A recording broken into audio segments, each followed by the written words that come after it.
Let's do number 3. In number 3, it's going to be in your best interest to rewrite this problem. Yes, we could use the quotient rule. We could use low d high minus high d low, draw the line squared below.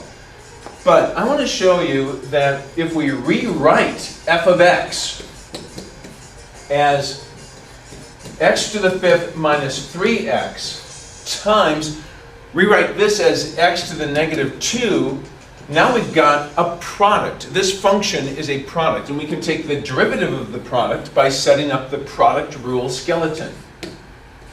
F prime of x equals set up. The skeleton, we can say, has 4 bones. There's 4 bones in the skeleton, and we're now going to attach flesh to these bones according to the micronarrative derivative of the first. It's 5x to the 4th minus 3.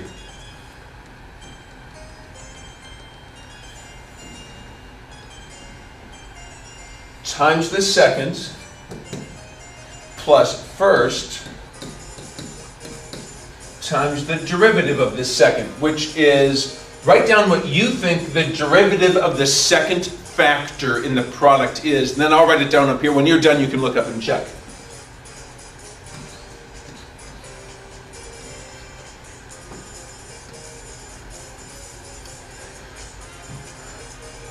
Derivative of the first times the second plus first. The derivative of the second that you obtained should have been negative 2x to the negative 3. All right, if you have any questions on that, please ask a fellow group member. There's probably someone who can help you out there. I think we're at the end of this page, so we can check it out. Yep, all right, let's go to page 3. We are on page 3. Okay, I'm zoomed in so far, I can't even see what's going on. So, see if I can try to find problem 4. There it is. You know what? I think you're at a point where you can pull this one off. Number 4 is a product of 2 functions. Please find f prime of x, the first derivative. You may begin.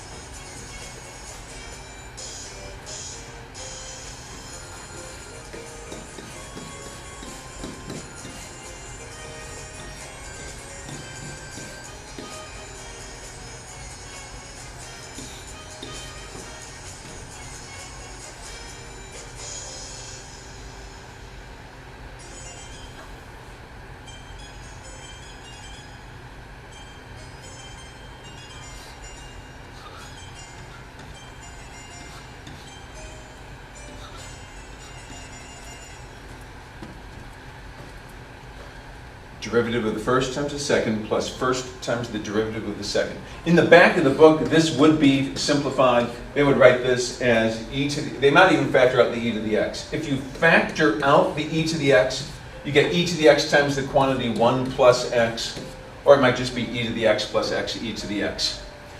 Now, the TI-89 can help us check this. On the TI-89, there is a derivative feature, and just like we took limits on the calculator, I want you to be able to take derivatives on the calculator.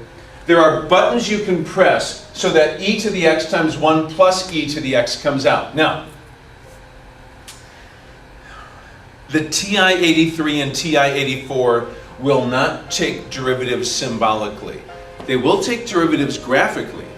You can type in a graph and display the derivative in graphical form, but only the 89 will do this. So, let me see what's going on here.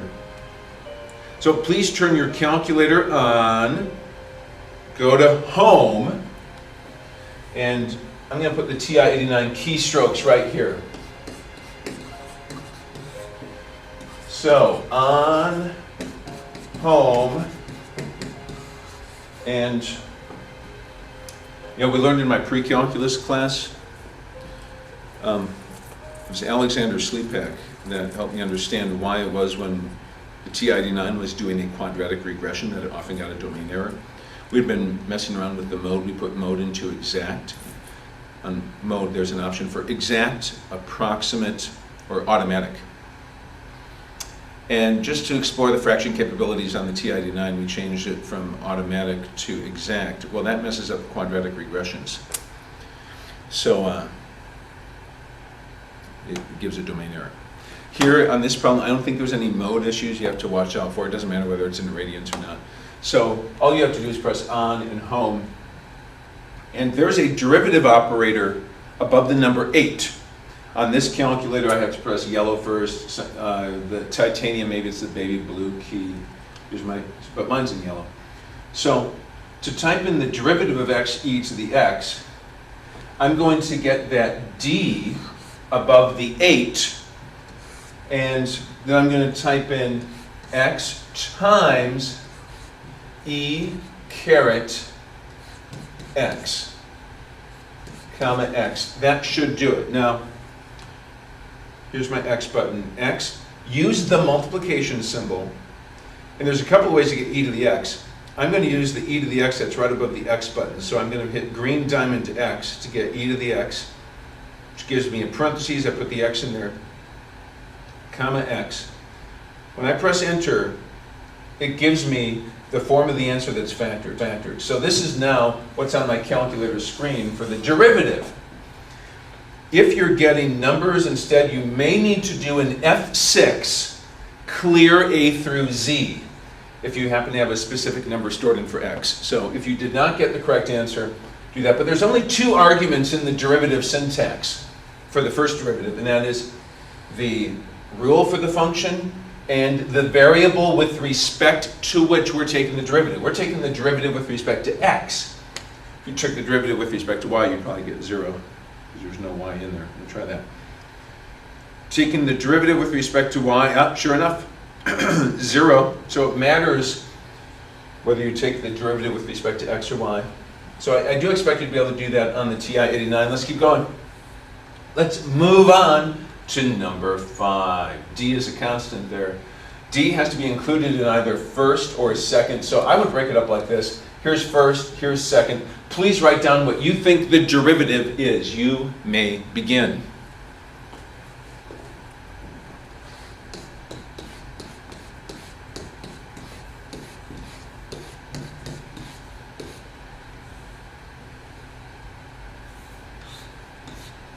When you're done, you can look on up here.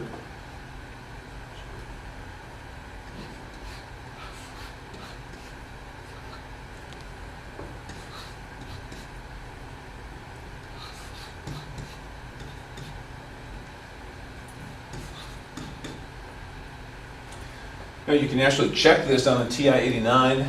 It might have dx cubed e to the x factored out, but the derivative of the first times the second plus first times the derivative of the second gives you 4dx cubed times e to the x plus dx to the fourth e to the x. If you have any questions, ask a fellow group member. Let's go on now to the quotient rule.